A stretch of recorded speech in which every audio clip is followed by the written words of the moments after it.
Dear Perceptive Reader, this is a James Poe Artistry Consultant moment, and I'm sharing this subject with you. I think I put it on my buymeacoffee.com / James Poe Artistry because this is important to have the right mindset. You know, uh, we talk about different ideologies and different factions. We've even talked about personalities, how you have a label for this, a medical label for that, a box for this, and putting a group of people in a box for that. We talk about that all the time. Sometimes it's lighthearted, sometimes it's very serious. Well, this is a topic that really can turn very serious.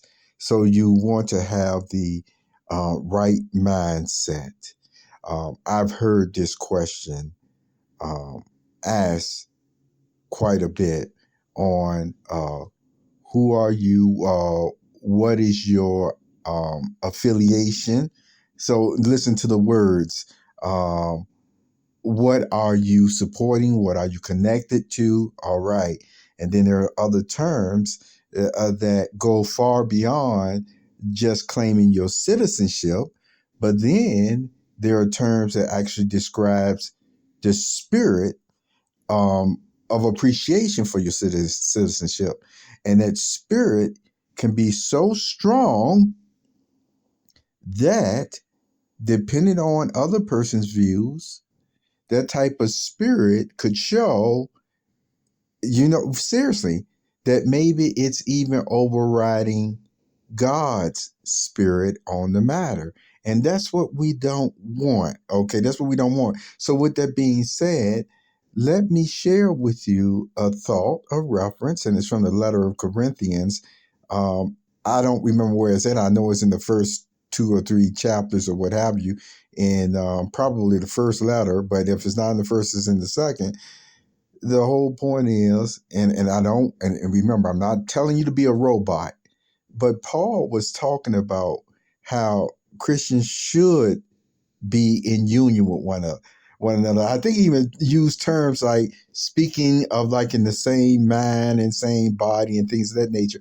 And so the unity that he was talking about was still, as you listen to the rest of the letter, guess what?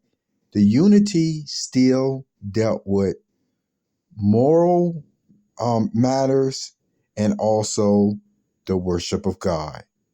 If you notice, it didn't go into any other types of experiences of the Christians as far as their association with their citizenship or anything of that nature.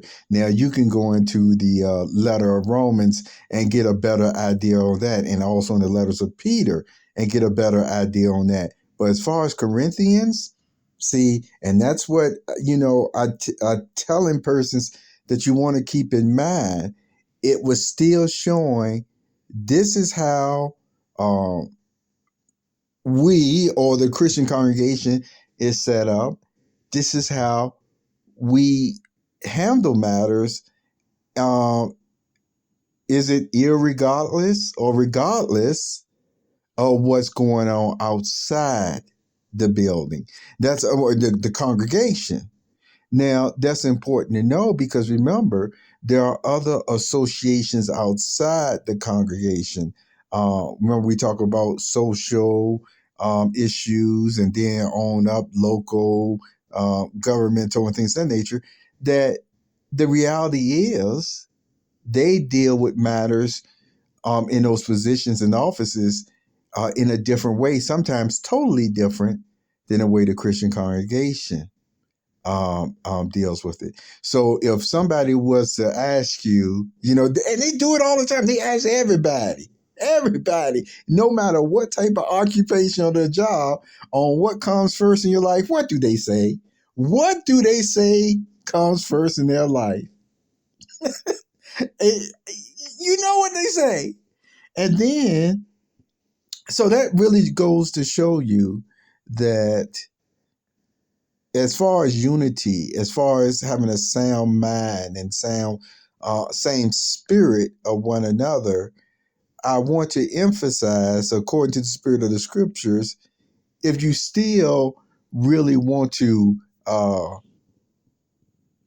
make a statement at times for this or that, that's why you still end up just saying, well, I'm striving to be a follower of Christ, or I'm a dedicated member of Jesus Christ, follower of Christ. You see what I'm saying? There's no other label that really needs to um, be assigned to you in that way.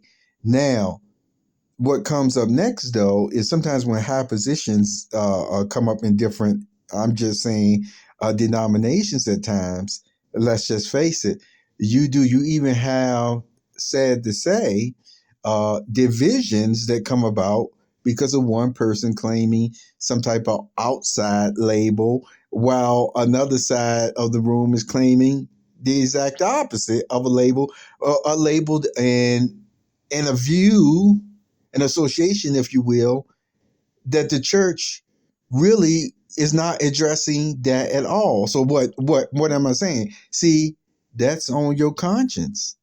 That's on your personal relationship with God. How you exercise your citizenship, you see, in certain ways, and that's all I'm going to say about that. But see, what persons will look at is a leaning towards one way or the other, and so they'll go ahead and use that label because they say, well, that's what that person really does seem like. You see that this person this and that way, or what have you. What I will just continue to say is the letter of Corinthians still gives you the foundation and administration of the unity of the church being important, of understanding about moral matters. It even gave you an example of a judgment and sentence, and how the sentence really was based on somebody was unrepentantly practicing a serious sin.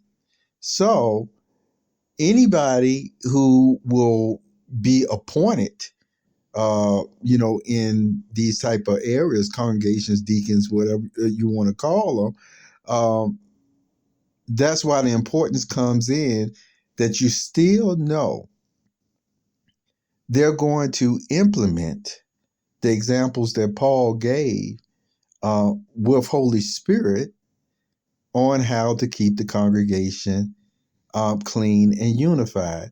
We're not talking about people having different personalities and quirks. That's not what we're talking about. What we're still talking about is when you're looking at a person on that nature, in that nature, you have confidence that, all right, this person still will take seriously what the letters in Corinthians are talking about, and we know that'll still help keep the congregation clean and strong. You see, and of love. And that's all, I can say on that matter. Okay, that's all I will say on that matter. And so I think this may help you, at least in a line of reasoning of maybe some type of major decisions you're making. Okay, take care of yourself.